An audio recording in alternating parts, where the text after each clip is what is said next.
Hello friends, this is current affairs funda. आज मैं आपके लिए कुछ डूज एंड डोंट्स बताऊंगा जो आपको आईबीपीएस क्लर्क में फॉलो करने हैं। तो स्टार्ट करते हैं आज का सेशन। ये 5 से 10 मिनट में मैं आपको कुछ ऐसी चीज़ें बताऊंगा जो एंड टाइम पर जो एग्ज़ाम होता है उसमें आपको यहाँ पर कुछ बेनिफिट मिलेगा। तो सबसे पहले हमें गैस को अवॉइड करना है, जो भी तुक्के वगैरह आप नहीं लगाएंगे एग्जाम्स में, क्योंकि उससे क्या होगा, आप ये देख सकते हैं कि 0.25 की निगेटिव मार्किंग हर एक क्वेश्चन के लिए होती है।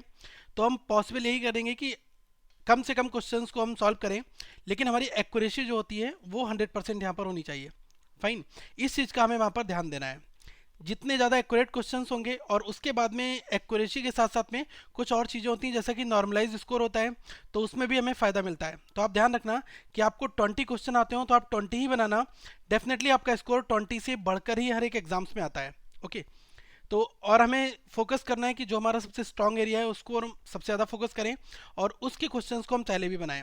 और किसी भी पार्टिकुलर क्वेश्चंस के ऊपर हमें बहुत ज़्यादा टाइम नहीं देना है। जैसे कि अगर हम पजल सॉल्व कर रहे हैं तो अगर ये एक बार में बन गई तो ठीक है, वरना इस पर ज़्यादा टाइम देने की आपको ज़रूरत भी नहीं है। और सबसे पहले आप ट्राई करना है कि आपका जो बहुत स्ट्रॉन्ग एरिया है, जो भी स्ट्रॉन्ग सेक्शन है, उसको आप पहले बनाओ। इससे क्या होगा कि आपकी एक रिदम बनेगी और हम आगे के सेक्शंस को अच्छे से बना सकेंगे। ओके, तो सबसे पहले मैं आपको बताना चाहूँगा कि रीजनिंग में आपके वहाँ पर 40 क्वेश्चन होंगे और ये 50 नंबर के हैं। टोटल आपको 30 मिनट का टाइम दिया जाएगा। तो आप पहले उन क्वेश्चंस को बनाना जिसमें आपकी बहुत अच्छी कमांड है। इंग्लिश में भी आपको 40 क्वेश्चन 40 मार्क्स के होंगे और टोटल आपको 30 मिनट का टाइम होगा। क्वांट में आपको 40 क्वेश्चन 50 मार्क्स के और 30 मिनट का कंप्लीट टाइम मिलेगा वहाँ पर। अब बात की जाए जीए की, तो जीए में 40 क्वेश्चन होंगे हमारे और ये 40 मार्क्स के होंगे। टोटल 25 मिनट का टाइम हमें वहाँ पर मिलेगा। और कंप्यूटर में 40 क्वेश्चन, एक क्वेश्चन आपका हाफ 0.50 मार्क्स का है। तो अगर बात की जाए तो 20 मार्क्स के क्वेश्चन हैं और 20 मिनट का ही टाइम मिल रहा है।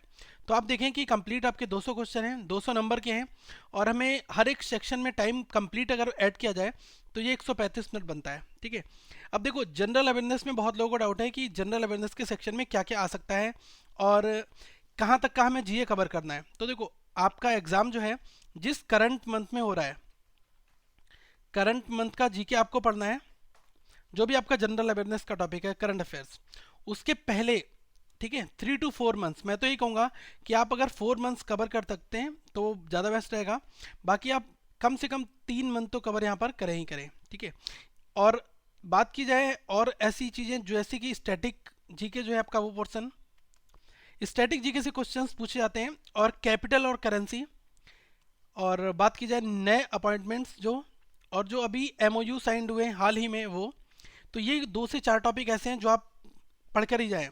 और जो लास्ट के 3 से 4 मंथ्स हैं जिसमें आपका एग्जाम हो रहा है, उसके आप डेज एंड डेट जरूर पढ़ लें, क्योंकि यहाँ से क्वेश्चन आने के चांसेस जरूर रहते हैं। तो जीए में आपको क्या करना है कि कंप्लीट जिस करंट मंथ में आपका एग्जाम है उससे 3 से 4 महीने पहले तक का जीए आप रिवाइज कर लें और यहाँ से क्वेश्चंस आपके आएंगे।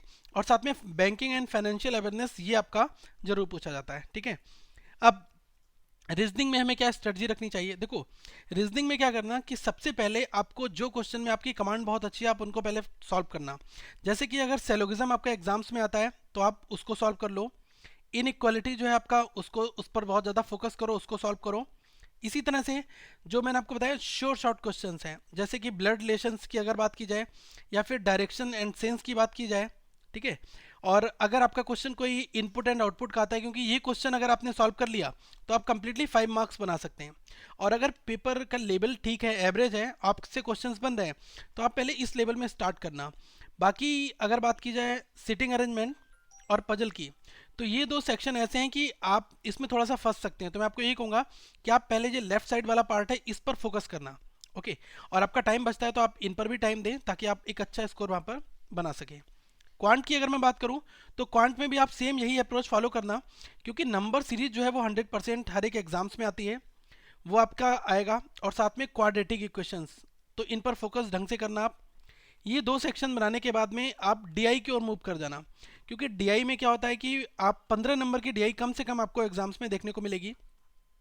तो 15 नंबर की डीआई में 1 से 2 डीआई ऐसी होंगी जो आसान होंगी और इसमें हम लगभग 8 मार्क्स के क्वेश्चंस आसानी से बना सकते हैं। बाकी और भी क्वेश्चंस हैं मिसेलिनियस में, जैसे कि जो आपका अरिथमेटिक सेक्शन पूछाता है, सिंपल इंटरेस्ट, एक एक नंबर के जो क्वेश्चंस आते हैं उन पर फोकस कर लेना। अगर आप वहाँ पर 10 में से लगभग 5 से 7 क्वेश्चंस बना लेते हैं तो ये आपके लिए एक प्लस पॉइंट वहाँ पर होगा। ठीक है, तो क्वांट को कुछ हम इस तरह से देखेंगे।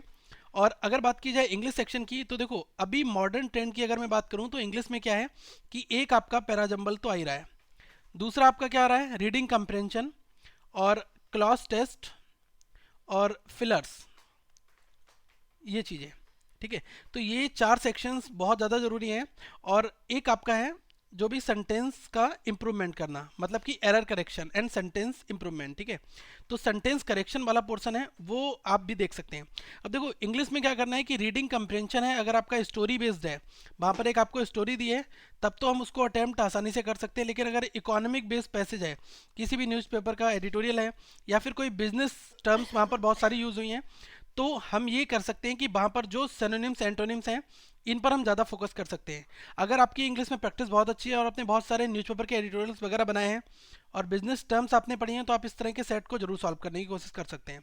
लेकिन अगर स्टोरी बेस्ड पैसेज है, क्योंकि क्लर्कल का एग्जाम है तो कुछ भी हो सकता है यहाँ पर। ठीक है, मैं पॉसिबल यही करूँगा कि जल्दी से जल्दी आपके लिए रिव्यू दूँ, ताकि आपका जिनका नेक्स्ट शिफ्ट में एग्जाम हो वो लोग इस चीज़ का फ़ायदा उठा सकें। अब कंप्यूटर की अगर मैं बात करूं, तो कंप्यूटर में क्या है, 40 क्वेश्चन आपके होंगे और ये 20 मार्क्स के हैं।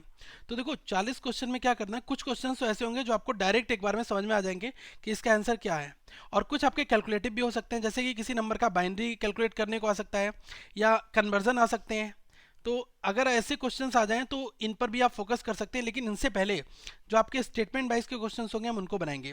अल्टीमेटली अगर मैं 40 क्वेश्चन की बात करूं, तो अगर कोई स्टूडेंट्स टेक्निकल बैकग्राउंड से हैं, लाइक जैसे जिसने बीटेक किया है, ओके, या फिर बीसीए या फिर एमसीए किया हुआ है, तो उस स्टूडेंट्स के लिए ये क्वेश्चंस काफ़ी आसान होंगे, तो वो आसानी से बना सकता है। लेकिन अगर कोई बीए बीकॉम बीएससी बैकग्राउंड का स्टूडेंट है, तो उसको यहाँ पर प्रॉब्लम आ सकती है। तो आप उतने ही क्वेश्चन अटेम्प्ट करना जितने आपको कंप्यूटर में आते हो, क्योंकि आप मैक्सिमम स्कोर रीजनिंग और क्वांट से बना सकते हैं।